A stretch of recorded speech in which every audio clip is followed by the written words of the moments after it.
आप देख रहे हैं के न्यूज, खबरों का सारथी।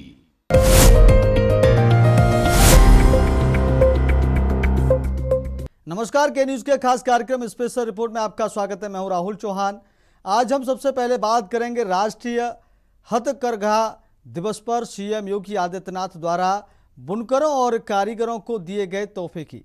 साथ ही विकसित उत्तराखंड के संकल्प को साकार करते सीएम धामी मजबूत इरादों पर रिपोर्ट देखिए। वहीं हम बात करेंगे आगरा में सड़क पर अचानक खुले मौत के कुएं की और चलते चलते बाद उत्तराखंड में विधानसभा चुनाव की आहट के बीच धामी सरकार के रोजगार के मोर्चे पर बड़ा दांव खेलने की तैयारी की। चलिए अब चलते हैं खबरों के विस्तार में।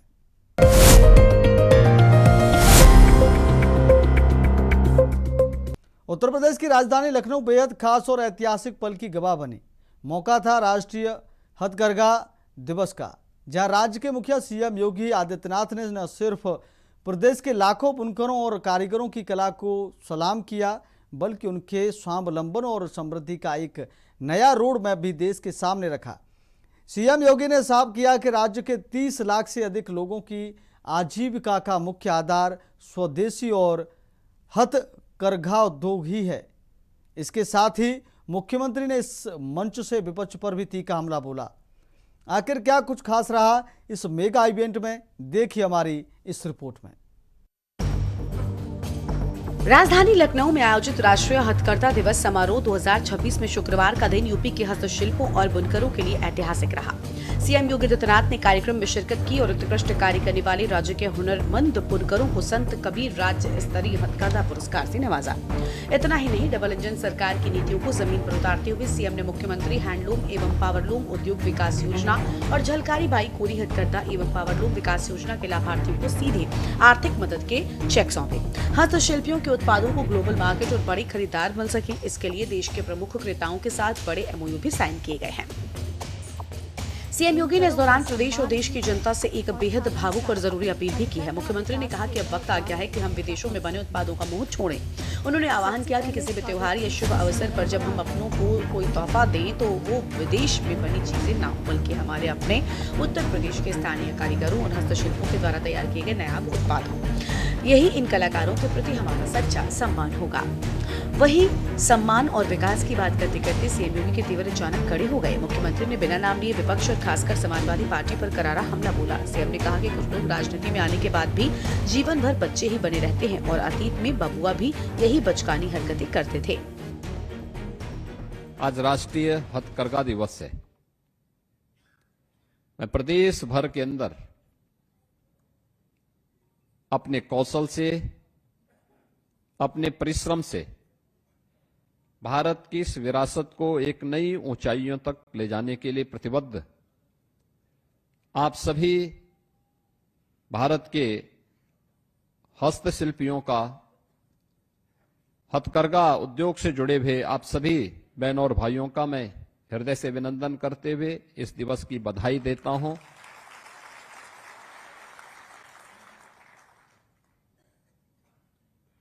यह केवल एक दिवस नहीं है, भारत की स्वाधीनता आंदोलन का एक महत्वपूर्ण पड़ाव भी है। आज ही के दिन 7 अगस्त 1905 को भारत की आजादी के आंदोलन को एक नई दिशा मिली थी,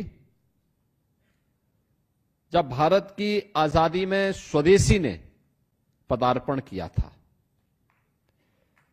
स्वदेशी एक ऐसा मंत्र है जिस मंत्र ने उत्तर दक्षिण पूरा पश्चिम पूरे भारत को एकता के सूत्र में जोड़ करके गुलामी की बेड़ियों को तोड़ने और भारत को स्वतंत्र कराने के संकल्प के साथ आगे बढ़ा था। यह उस समय था जब भारत की आजादी के आंदोलन में गांधी जी का पदार्पण नहीं हुआ था, लेकिन स्वदेशी आ चुकी थी और स्वदेशी के कारण जब भारत ने आजादी की इस लड़ाई को एक नई ऊंचाइयां प्रदान की और गांधी जी के आगमन के बाद ये लड़ाई जब और मजबूती के साथ आगे बढ़ी तो देश को आजाद होने में कोई समय नहीं लगा, यानी मात्र 42 वर्ष में उत्तर प्रदेश अपने सैकड़ों वर्षों की गुलामी की बेड़ियों को तोड़ने में सफल हुआ। हर भारतीय के लिए गौरव का दिवस। सीएम ने पिछली सरकारों को कटघरे में खड़ा करते हुए याद दिलाया कि कैसे पहले के तुष्टीकरण की राजनीति के कारण उत्तर प्रदेश में हर तरफ दंगे होते थे। महीनों महीनों तक कर्फ्यू लगा रहता था, जिससे सबसे ज्यादा नुकसान हमारे गरीब बुनकरों और व्यापारियों को उठाना पड़ता था। लेकिन आज कानून व्यवस्था के राज में यूपी का हर तबका सुरक्षित और तरक्की कर रहा है। दरअसल लखनऊ का ये मंच सिर्फ पुरस्कार बांटने का जरिया नहीं था, बल्कि इस बात का सीधा संदेश था कि उत्तर प्रदेश की डबल इंजन सरकार अपने पारंपरिक उद्योगों और 30 लाख से ज्यादा बुनकर परिवारों के साथ चट्टान की तरह खड़ी है। स्वदेशी की इस गूंज ने जहां उत्तर प्रदेश के आर्थिक स्वावलंबन को नई धार दी है, तो वहीं सीएम योगी के सियासी तीरों ने विरोधियों को भी सोचने पर मजबूर कर दिया है। स्पेशल डेस्क के न्यूज इंडिया। उत्तराखंड के मुख्य सेवक पुष्कर सिंह धामी के नेतृत्व में राज्य विकसित उत्तराखंड के संकल्प को साकार कर रहा है। सीएम धामी की कार्यशैली की सबसे बड़ी खासियत बिना पक्षपात सबका विकास रही है। राजनीतिक नफा नुकसान से परे हटकर उनकी नीतियां केवल और केवल जनहित को ध्यान में रखकर बनाई जा रही हैं, जिसका सीधा असर धरातल पर आम जनता के जीवन स्तर में सुधार के रूप में दिख रहा है। ये रिपोर्ट देखिए। उत्तराखंड में विकास की एक नई इबारत लिखी जा रही है। मुख्यमंत्री धामी के नेतृत्व में राज्य सरकार की पाक साफ और जनहितैषी योजनाएं प्रदेश के हर नागरिक के जीवन स्तर को लगातार संवार रही हैं। सीएम धामी की सबसे बड़ी खासियत है कि उनका सबका साथ सबका विकास का संकल्प जहां बिना किसी राजनीतिक या सामाजिक पक्षपात की योजनाओं का सीधा लाभ जनता तक पहुंच रहा है, फिर चाहे वो आवास योजना हो या फिर दूर दराज के जनजातीय क्षेत्रों के विकास की बात। धामी सरकार की नीतियां बेघर और वंचित परिवारों के सम्मानजनक जीवन दे रही है। आपको बता दें कि सीएम धामी ने सत्ता के विकेंद्रीकरण और योजनाओं को हर पात्र व्यक्ति तक पहुंचाने के लिए नो टॉलरेंस ऑन करप्शन और पारदर्शी डिजिटल गवर्नेंस को हथियार बनाया है। योजनाओं के चयन और क्रियान्वयन में किसी भी प्रकार का राजनीतिक या क्षेत्रीय भेदभाव पूरी तरह समाप्त किया गया। इस मंत्र के तहत सरकारी प्रक्रियाओं को आसान बनाया गया है, ताकि जनता को दफ्तरों के चक्कर न काटना पड़े। प्रधानमंत्री आवास योजना है ग्रामीण की, उस योजना में जिन लोगों को घर मिले हैं और इस वर्ष जो आवेदन आए हैं उनमें लगभग 28% हमारे जनजातीय परिवारों के हैं। एक बड़ी संख्या है। इसके अलावा प्रधानमंत्री जनधन आवास योजना के तहत पहले चरण में इस जिले में 824, दूसरे चरण में 101 घरों का निर्माण किया जा रहा है।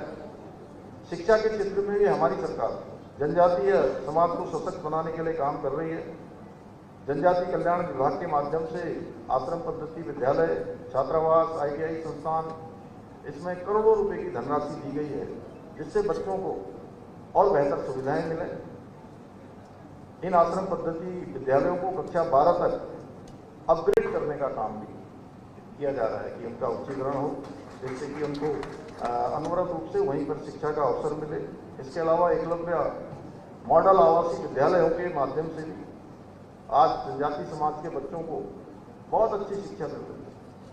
वहीं रह रहे हैं, वहीं पर उनको ड्रेस मिल रही है, वहीं किताबें मिल रही हैं, वहीं रहने की व्यवस्था है, भोजन की व्यवस्था है, सभी प्रकार की सुविधाएं हैं, जो एक अच्छे मैं कह सकता हूँ अच्छी शिक्षा जिसके मानक होते हैं उस प्रकार की शिक्षा है। और खटीमा में भी बालिका छात्रावास के लिए भी हमने 4 करोड़ स्वीकृत किए हैं। बाजपुर में 16 करोड़ रुपए से अधिक की लागत विद्यालय और छात्रावास का निर्माण वहां पर किया जा रहा है। दरअसल पहाड़ का पानी और पहाड़ की जवानी अब दोनों उत्तराखंड के काम आ रहे हैं। मुख्यमंत्री श्री पुष्कर सिंह धामी के नेतृत्व में देवभूमि विकास के एक नए दौर से गुजर रही है। सीएम धामी की कार्यशैली की सबसे बड़ी खासियत है उनकी जीरो टॉलरेंस और बिना किसी पक्षपात के हर वर्ग तक योजनाओं को पहुंचाना। सरकार का सीधा फोकस है अंतिम पंक्ति में खड़े व्यक्ति का उत्थान। पारदर्शी नीतियों और योजनाओं के सीधे क्रियान्वयन से आज उत्तराखंड की जनता के जीवन स्तर के अप्रत्याशित सुधार देखा जा रहा है। विकास के इस बयान में सबसे बड़ा परिवर्तन लाया है आवास योजना ने। इस योजना के जरिए प्रदेश के लाखों गरीब और बेघर परिवार अब सम्मानजनक जीवन जीने के नायक बने हैं। धामी सरकार की संवेदनशीलता का ही नतीजा है कि इसका सीधा लाभ सूबे के जनजातीय परिवारों तक भी प्रमुखता से पहुंचा है। जो जनजातीय समाज सालों से मूलभूत सुविधाओं और पक्के मकान के लिए तरस रहा था, आज मुख्यमंत्री धामी की विलक्षण और दूरदर्शी नीतियों की बदौलत उनके सर पर न सिर्फ पक्की छत है, बल्कि उनके चेहरे पर स्वाभिमान की मुस्कान भी है। सिर पर पक्की छत सिर्फ एक जरूरत नहीं बल्कि आत्मसम्मान की बात है। प्रधानमंत्री आवास योजना को उत्तराखंड में मुख्यमंत्री धामी ने मिशन मोड पर लागू किया। सूबे के लाखों गरीब और बेघर परिवारों को पक्के मकान सौंपकर उन्हें सामाजिक मुख्यधारा से जोड़ा गया है। इन आवासों के मालिकाना हक में महिलाओं को प्राथमिकता देकर महिला सशक्तिकरण को भी नई ताकत दी गई है। योजनाएं तो पहले भी बनती थी, लेकिन इरादे साफ हो और नीतियां भी पाक साफ हो तो बदलाव जमीन पर दिखता है। पारदर्शिता, त्वरित निर्णय और जनता के प्रति अटूट समर्पण, ये वो स्तंभ है जिन पर सीएम पुष्कर सिंह धामी की नीतियां टिकी हैं। बिना किसी पक्षपात के निष्पक्ष भाव से हर वर्ग के साथ लेकर चलने की यही सोच आज उत्तराखंड को एक आदर्श राज्य के रूप में स्थापित कर रहे हैं। स्पेशल डेस्क के न्यूज इंडिया। अब वक्त हो गया एक छोटे से ब्रेक का। ब्रेक के बाद खबरों में जल्द लौटेंगे।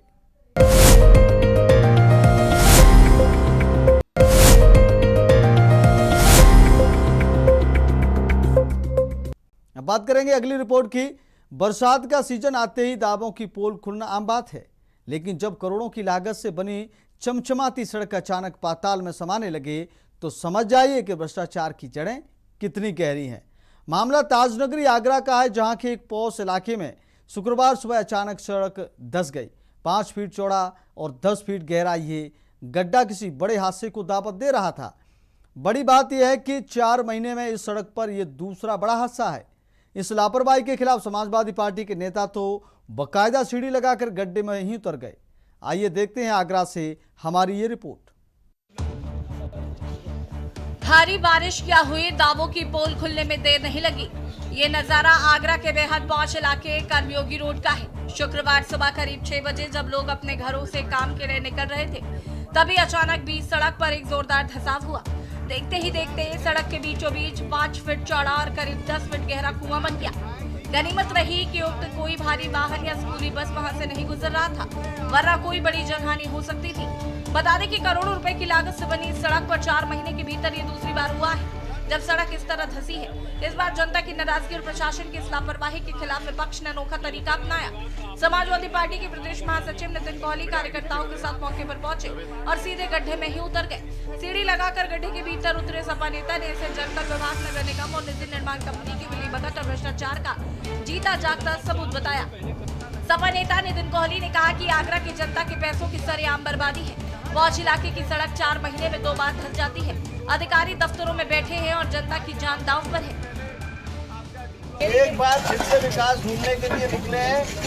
पूरा आगरा ही ऐसा हो गया है। विधायक जी से पूछना चाहूंगा कि क्या ऐसा विकास होता है जहाँ जहाँ रोड बन जाती है वहाँ इतने गहरे गड्ढे हो जाते हैं कि आप ये देखिए, पताल लोग में नया शहर बसाने की बात है। आगरा को स्मार्ट सिटी कहने की बजाय जहाँ नीचे पताल लोग में नई स्मार्ट सिटी बनती जा रही है।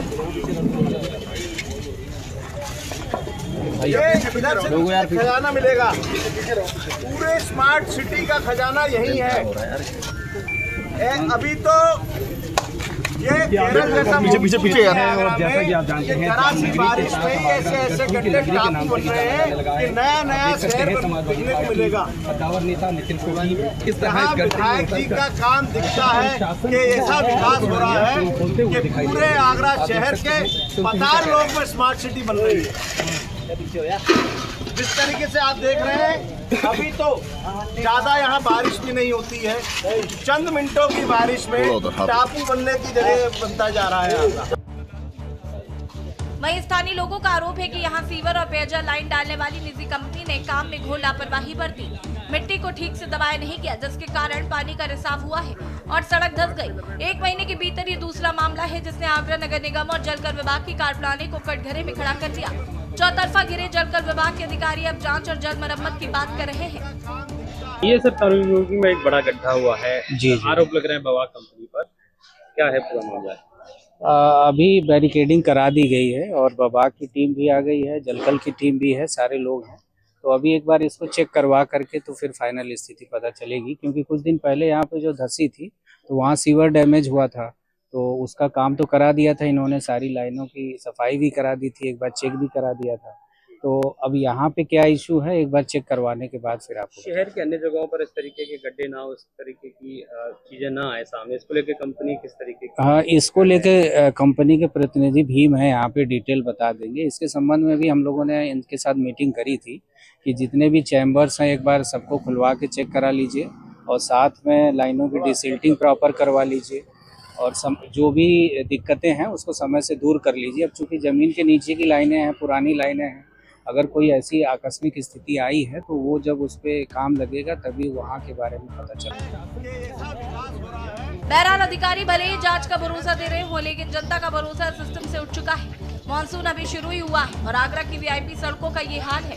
सवाल ये है कि क्या प्रशासन किसी बड़े हादसे का इंतजार कर रहा था, या फिर हर बार की तरह इस बार भी जांच की फाइलें ठंडे बस्ते में डाल दी जाएंगी। बिल्कुल सवाल वाजिब है कि आखिर जनता टैक्स भी दे और जान भी जोखिम में डाले। देखना होगा कि इस बार सिर्फ कागजी जांच होती है या वाकई दोषियों पर कोई ठोस कार्रवाई की जाती है। स्पेशल डेस्क के न्यूज़ इंडिया। अब बात करेंगे अगली स्पेशल रिपोर्ट की। उत्तराखंड में विधानसभा चुनाव की आहट के बीच धामी सरकार रोजगार के मोर्चे पर बड़ा दांव खेलने की तैयारी में है। लंबे समय से सरकारी नौकरियों का इंतजार कर रहे युवाओं के लिए आने वाले कुछ महीने बेहद अहम रहने वाले हैं। उत्तराखंड अधीनस्थ सेवा चयन आयोग UKSSC दिसंबर से पहले विभिन्न विभागों में करीब 2500 से अधिक रिक्त पदों पर भर्ती प्रक्रिया शुरू करने जा रहा है।